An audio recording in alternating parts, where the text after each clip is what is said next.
할렐루야. 오늘 예배에 오신 여러분들을 환영하고 영상으로 참여하고 있는 모든 성도님들 환영합니다.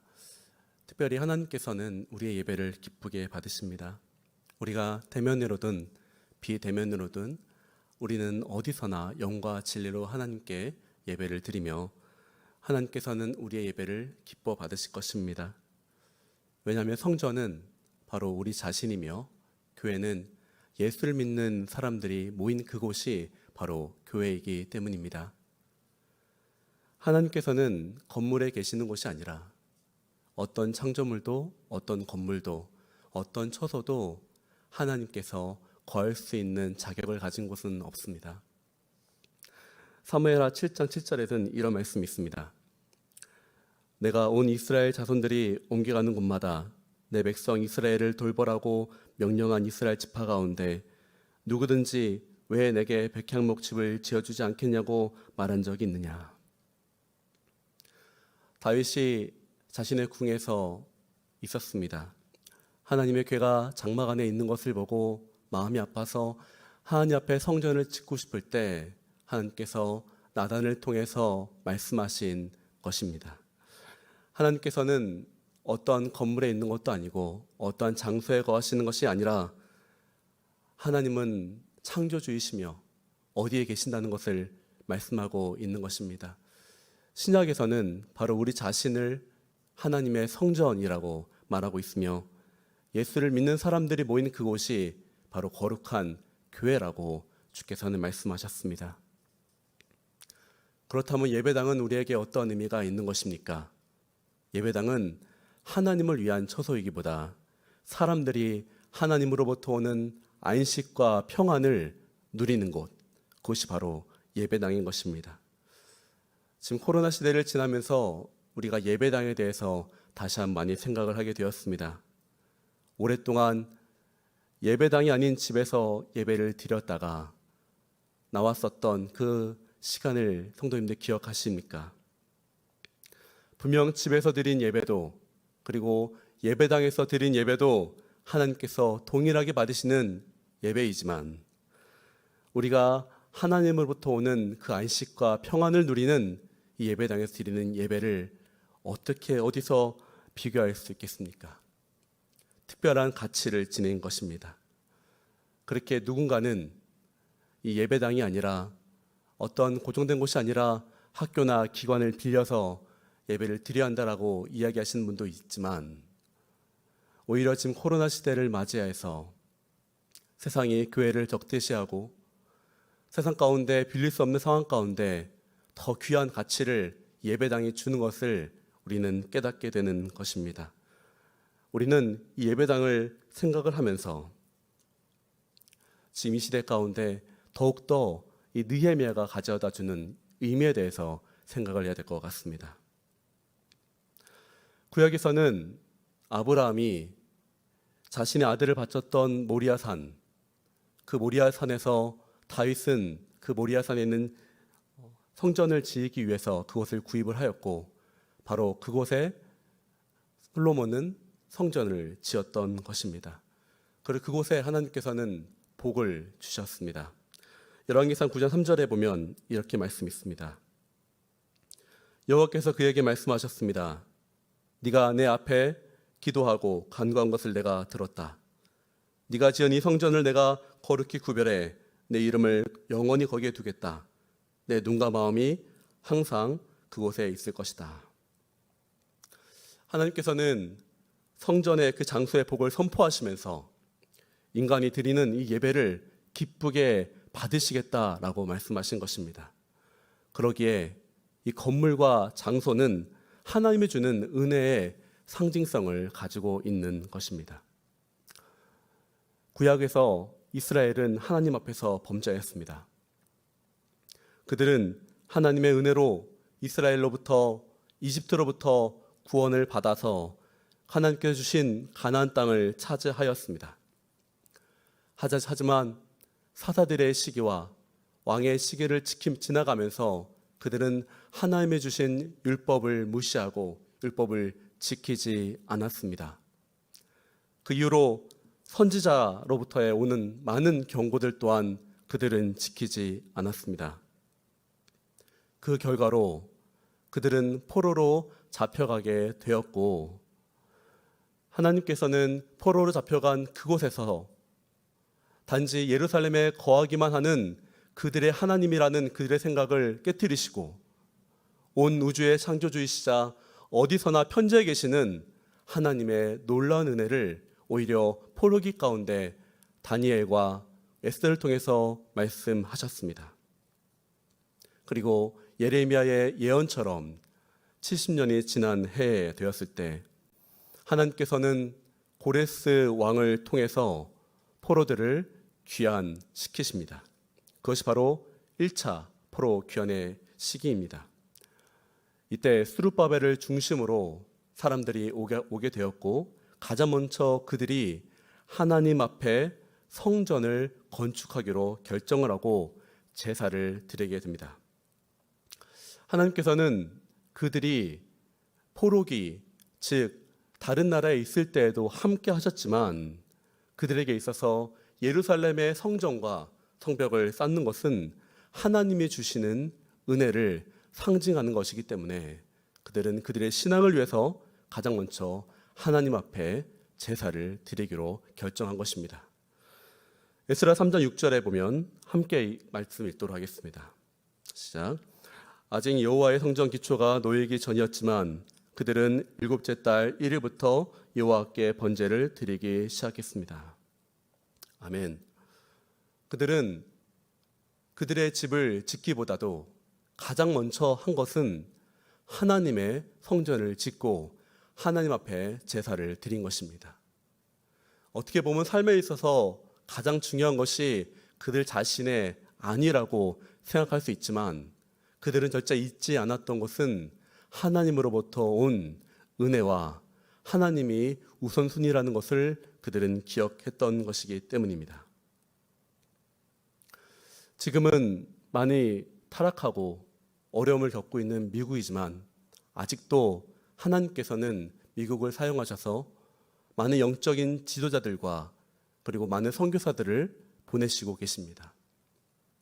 그 나라가 그렇게 될 수 있었던 까닭은 그 나라에 처음 온 청교도들이 가장 먼저 하나님 앞에 예배를 드리고 하나님 앞에 영광을 올려드렸던 그 믿음의 역사가 그들 가운데 있기 때문입니다. 저희 성도님들도 혹시나 집을 이사하시거나 직장을 구하시거나 자신의 얻은 이동을 할 때마다 집값이 오르거나 어떤 집안의 안위가 먼저가 아니라 내가 예배를 드릴 수 있는 곳인가, 내가 하나님 앞에서 올바로 신앙을 지킬 수 있는 곳인가에 대한 생각을 가장 먼저 해야 되는 것을 에스라는 말씀하고 있는 것입니다. 그리고 우리가 하나님에게 있어서의 우선순위를 드릴 때 하나님께서는 우리에게 다시 복을 주시며 하나님의 은혜를 우리가 누리게 될 것입니다. 그런 오늘의 교회 성도님 되시기를 축복합니다. 그리고 그 이후에 이스라엘 백성들에게 많은 방해가 있었지만 그들은 그들의 방해를 뚫고 하나님의 성전을 완공하게 됩니다. 그리고 완공한 이후 에스라가 오게 되었는데요. 그것이 바로 2차 귀환입니다. 2차 귀환을 통해서 온 이스라엘 백성들과 이 유대 지도자들은 하나님 앞에서 기쁘게 찬양과 경배를 드리며 가장 중요한 하나님의 율법을 세웠습니다. 하나님 앞에서 회개하고 하나님 앞에서 그들의 율법을 다시 낭독하며 그들의 신앙을 올바르게 세운 것이었습니다. 그래서 영적 각성을 이루게 된 것입니다. 그리고 13년, 이 아닥사스다 3년 때 2차 귀환이 일어났고, 오늘 말씀 보면 아닥사스다 20년 때 일을 오늘 느헤미야는 이야기하고 있는 것입니다. 13년이 지난 어느 날 느헤미야가 왕궁에서 길을 건너다가 2차 귀환으로 돌아갔다가 자신에게 다시 돌아온 동생 하나니와 그리고 몇몇 사람들의 소식을 듣게 되었습니다. 느헤미야는 그들을 불러서 그들 가운데 어떠한 일이 있었는지, 비록 자신과 자신 동족들이 아직도 타국에 많이 있었기 때문에 돌아간 사람들과 그리고 예전부터 그곳에 머물렀던 남겨진 자들은 어떻게 살고 있었는지에 대한 소식을 듣게 되었습니다. 그리고 그 소식을 듣고 느헤미야는 그만 주저앉고 울었습니다. 3절 말씀입니다. 그들이 내게 말했습니다. 포로로 잡혀오지 않고 그 지방에 남아있는 사람들은 지금 큰 고난과 수모를 당하고 있습니다. 예루살렘 성벽은 무너졌고 그 성문들은 다 불에 탔습니다. 누군가 계속해서 예루살렘 성벽을 무너뜨리고 그들을 괴롭히고 고통 가운데 주고 있다는 사실이었습니다. 느헤미야는 좋은 소식을 기대했을 것입니다. 돌아간 사람들이 하나님의 율법을 올바로 세우고 그곳 가운데 다시 성벽을 쌓고 다시 회복하는 것들을 그렸을 것입니다. 하지만 느헤미야가 들은 소식은 바로 그들 가운데 고통과 수모가 있었다는 것입니다. 에스라서 4장 23절에 보면 이 말씀이 있습니다. 아닥사스다 왕의 직서 사본을 읽은 르홈과 비서관 심세와 그 동료들은 당장 예루살렘에 달려가 강제로 그들을 내쫓고 성전 짓는 일을 중단시켰습니다. 이미 1차 귀환 이후에 성전을 짓고 있는 가운데서 그 당시에 그곳을 지배하고 있었던 사마리아와 그리고 그들하고 함께 다시 동족들을 어렵게 만들었던 이 유대 배반자들이 성전을 짓고 있었던 1차 귀환자들을 방해했던 세력이라는 것을 성경은 말씀하고 있는데, 그 이후로도 끊임없이 이들은 성전을 짓는 것을 방해했고 이들을 수모를 주었고 고통을 주었습니다. 그리고 에스라가 왔던 2차 귀환에 이르러서 하나님께서 다시 은혜를 주셔서 다리오 왕을 통해서 그 직전에 성전을 건축하였지만 계속해서 에스라가 와서도 그들은 끊임없이 이스라엘 백성들을 어렵게 하고 오히려 왕의 조소로 인해서 그들이 원했던 성전 건축은 방해하지 못했지만 성벽을 불태우고 황폐화시키고 성문까지 망가뜨리면서 더욱더 악하게 이스라엘 백성들을 학대했던 것이었습니다. 그들은 성벽이 없었기에 외부의 침략에 계속해서 노출을 당해야 됐던 것이기 때문입니다. 근데 이 사실이 느헤미야에게는 더욱더 마음이 아팠습니다. 왜냐하면 느헤미야는 왕의 수를 따라 올리는 사람이기 때문이었습니다. 그것이 어떤 의미냐면, 이 기록에 따르면 이 당시에 이 페르시아의 술 따르는 자는 가장 왕이 신임하는 사람이었고 왕에게 좋은 자였으며 특별히 재상, 즉 경제적 이 결정을 하게 되는 그런 권한까지 이 술 따르는 자에게 있었다라는 기록이 있어서 보면, 이 느헤미야는 다른 사람이 보지 못했던 이 정치적인 관점과 경제적인 관점과 현재 실제적으로 이스라엘 백성들에게 무엇이 필요한지에 대해서 명확히 알았던 높은 지위에 있었던 사람이기에 더욱더 심정으로 깊이 아픔을 느끼고 있었던 것이었습니다. 이스라엘의 성전이 세워지고 예배가 드려졌지만 그들이 아무 보험 없이 계속해서 방해받고 힘들고 있었던 그들의 민족들을 생각하면서 자신이 어찌할 수 없음에 얼마나 마음이 아팠겠습니까? 그 상황 때문에 느헤미야는 깊이 울고 말았기 때문입니다. 아마 지금 영상으로 예배를 참여하고 있는 성도님들은 이 느헤미야의 마음을 알 것입니다. 예배당에서 드려지지 못하는 예배, 보험 없이 드려지지 못하는 이 예배 가운데 함께 있지 못해서 마음이 어떻겠습니까? 2달 전에 저희가 예배당 예배를 다시 시작하면서 이 자리에 모였던 성도님들의 눈망울이 기억합니다. 모든 성도님들이 오자마자 앉자마자 하나님 앞에서 울면서 기도했던 것이 기억합니다. 하나님의 평안과 안식을 누리면서 드릴 수 있는 예배가 얼마나 감사한 것인지, 얼마나 귀한 것인지 기억하지 않습니까? 분명히 우리가 어디서나 집에서도 영과 진리로 예배를 드릴 수 있지만, 하나님은 그 어디에서도 계시지만 하나님의 은혜 가운데 안식할 수 있는 그 공간이 있음이 너무나 귀중한 것이기 때문입니다. 그것을 느헤미야는 알았던 것입니다. 그렇기 때문에 그렇게 편안히 하나님 앞에 안식을 누릴 수 없는 그들의 동족에 대해서 마음이 아프고 그것에 대해서 하나님 앞에 기도했던 것입니다. 그는 성경을 보면 4절에 이렇게 이야기하고 있습니다. 나는 이 말을 듣고 그만 주저앉고 울고 말았습니다. 나는 몇 날 며칠 동안 슬픔에 잠긴 채 금식하며 하나님 앞에 기도하며 말했습니다. 이때 느헤미야가 결정하였습니다. 하나님 앞에 기도하기로 결정한 것입니다. 저는 이 기도를 통해서 느헤미야가 가진 믿음을 보게 됩니다. 이 시대 가운데 이 느헤미야의 기도를 통해서 우리는 무엇을 배워야 되겠습니까?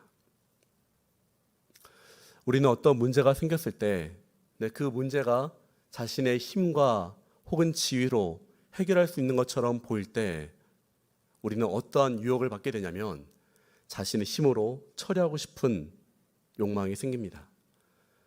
그 위치가, 자신의 있는 위치가 혹 리더라면, 책임지는 자리라면 더욱더 그러한 욕심과 생각을 갖게 되는 것입니다.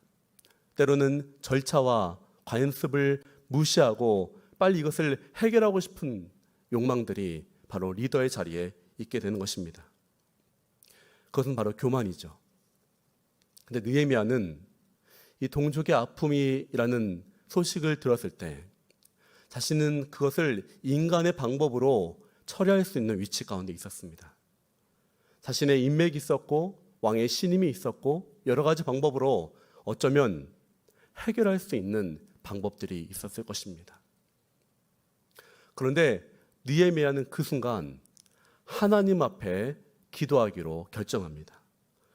자신의 모든 권력과 모든 생각들을 다 내려놓고 자신이 하나님의 종이기에 하나님의 주신 절차와 하나님께서 주신 것 순서에 따라서 어떤 것도 다 진행을 해야 되기 때문에 가장 먼저 하나님 앞에 엎드리고 기도한 것입니다.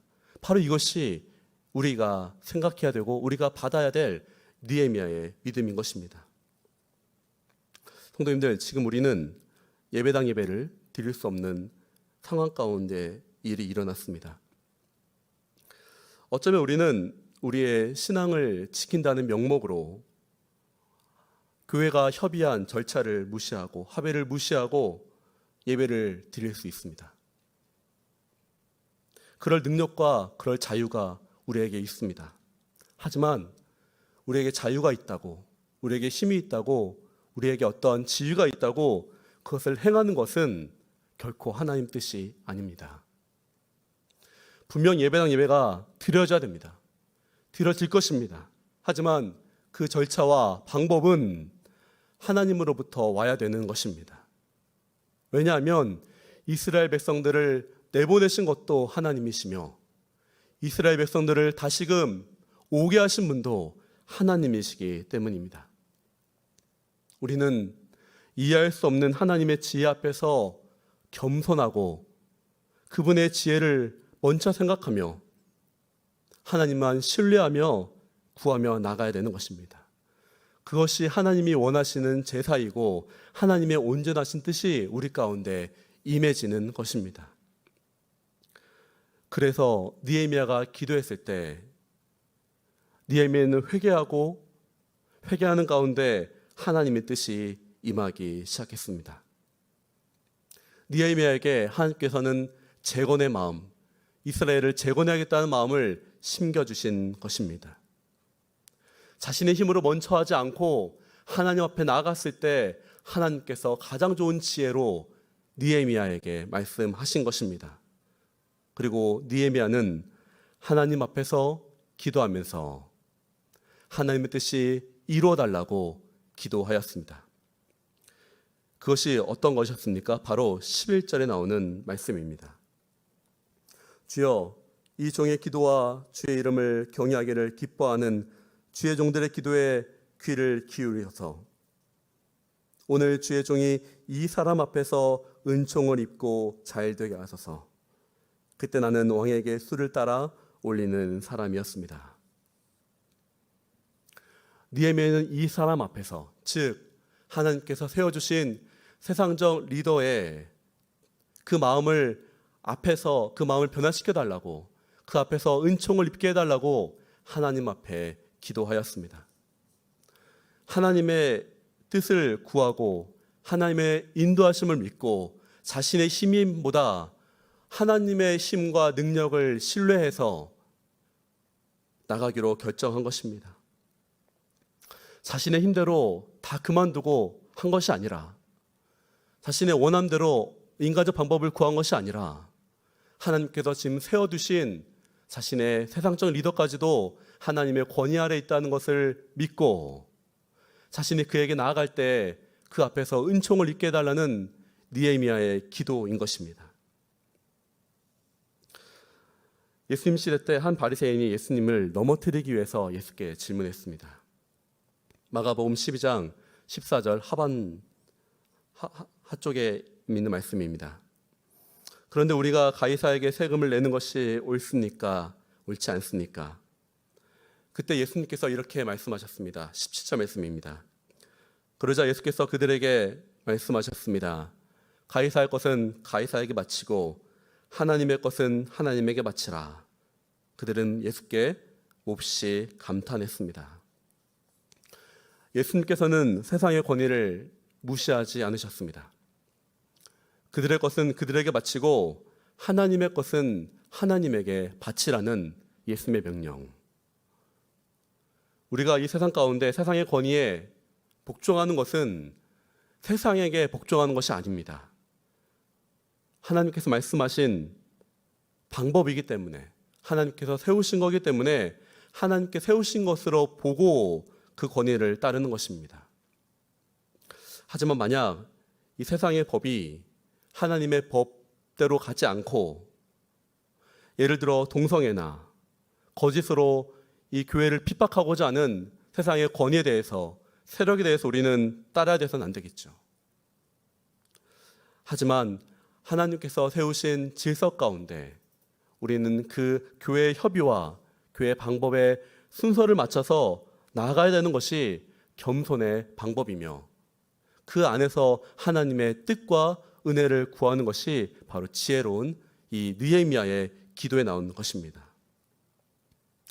하나님의 뜻을 가장 먼저 구하고 그 뜻 안에서 세상의 리더의 은혜를 입기를 구하는 이 느헤미야의 기도를 우리는 배워야 되는 것입니다.